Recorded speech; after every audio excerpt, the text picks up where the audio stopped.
तो आज लेके आई हूँ मैं टूटी फ्रूटी रेसिपी बिल्कुल होममेड और घर के सामानों से। तो इसे बनाने के लिए मैंने तरबूज का यूज़ किया। ये वही तरबूज है जिसे मैंने तरबूज को खा लिया और इसके छिलके से मैं तरबूज टूटी फ्रूटी बना रही हूँ।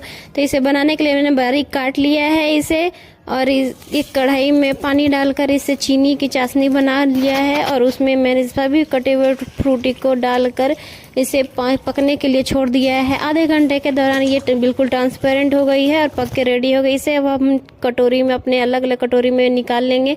अब मैंने 4 कलर का यूज़ किया है। ये एक बिल्कुल फूड कलर है जो कि खाने में यूज़ होता है।